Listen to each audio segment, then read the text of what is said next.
Just gonna say it outright. Batfleck works pretty well.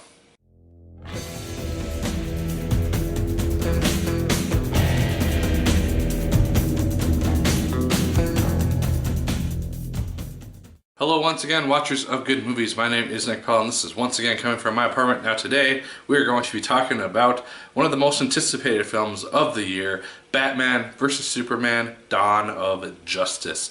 I just got out of seeing this film and I really want to talk about it. Ben Affleck makes his debut as Bruce Wayne, aka Batman, in this film. I really enjoyed his performance in this movie. I thought it was very, very well done, honestly. And he captured kind of this darker, more mature essence of Bruce Wayne. He's been at this gig for 20 years. Christian Bale's Batman, he did it for a couple of years. We don't really know a big time frame on it.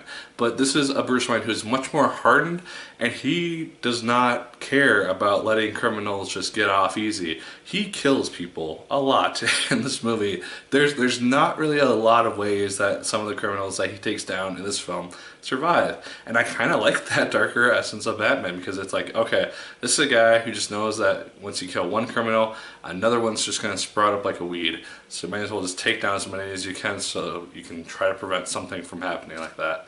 But this more hardened, more liberal and forceful approach to vigilante justice is opposed by Henry Cavill's Superman. He reprises his role from Man of Steel, and he hasn't really done a lot of big things, at least that we know of, since his fight with Zod in Man of Steel. It's been about a year and a half since those events.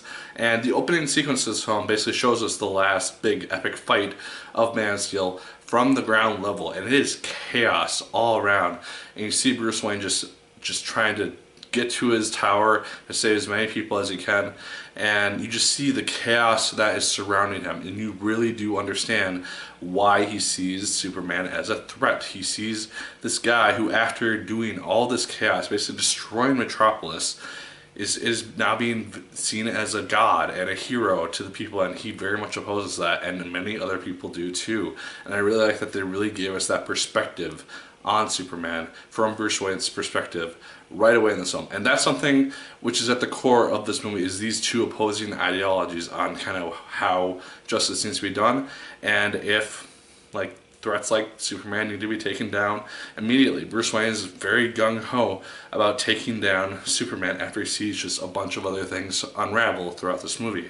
And just the eventual confrontation and how these two gods eventually clash is really, really neat. And I really like seeing kind of how Batman was able to go toe-to-toe with Superman on generally equal footing. It was a very cool thing to see. I also liked that fact that Ben Affleck actually did things as Bruce Wayne. He doesn't just need to be in the Batsuit the whole time. He's actually probably more dressed up as Bruce Wayne than he is in Batman, or at least very equal time as both characters. And I really liked seeing that, because it was a very big difference, I believe, at least from what I remember, from Christian Bale's Batman version.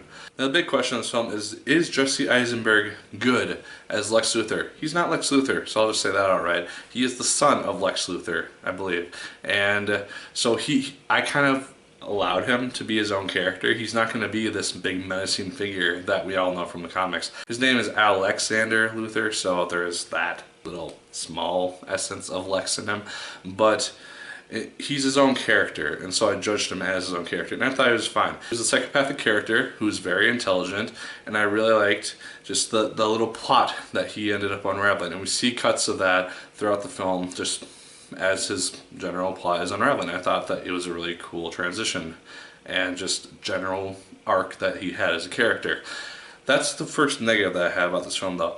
It's the fact that at the beginning and throughout about the first half of this film, it's kind of choppy, because it's just trying to cover so much ground in these 2.5 hours, where it's trying to give us Batman's side of things, where he's trying to take down Superman. And then you have Superman's side of things, where he's trying to like appeal to the people and still have a relationship with Lois Lane. And I'll get to her in a second. It's just a lot of stuff that tries to pack into the first hour and a half of this film, that it felt like we're watching a bunch of different movies just kind of cut together. It's not that it ruined the film for me by any means. It was kind of a necessary thing. But it did ultimately feel a lot like Batman's story for the first 2/3 of this film, because it is very much just him getting up the courage and kind of the mentality and just kind of going to his last rope of having to take down Superman. And just the ultimate confrontation between them happens about 2/3 of the way through the film. And then we have kind of the final arc once that happens. Then it ends up being more Superman's story by that point, and kind of just his more journey. It's more focused on his character once we have like the big confrontation happen, and I like seeing that as well because I thought it kind of worked, but it felt ultimately more like a Batman movie in the first about 2/3 of the film. The pacing I thought for this film was very actually good because I was never really bored throughout this film. There are some slow scenes obviously, and there were some scenes which didn't really seem necessary ultimately, and that's kind of where Lois's subplot becomes kind of a main thing. Because, like I said, a lot of people are kind of against Superman. It's like, oh, hey, he's a god, but what else could he do to us if he wanted to?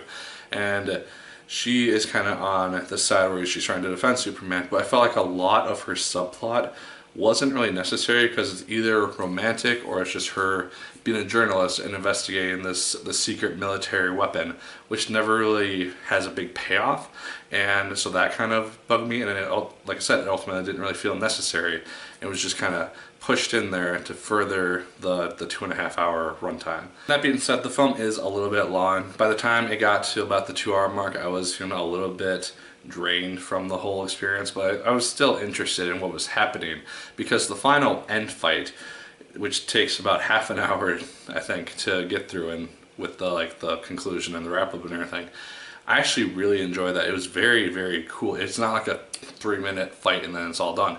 It takes a lot of time, and I really enjoyed seeing how it was ultimately put together, how it ultimately concluded, and just the general ending to this film. I really, really liked it because I was really surprised at something which happened at the end of the movie, which I might talk about in a spoiler review at some point, but we'll see. The music is also done by Hans Zimmer. I thought it was really nice. There's a lot of callbacks to the main theme of Man of Steel, which was fine.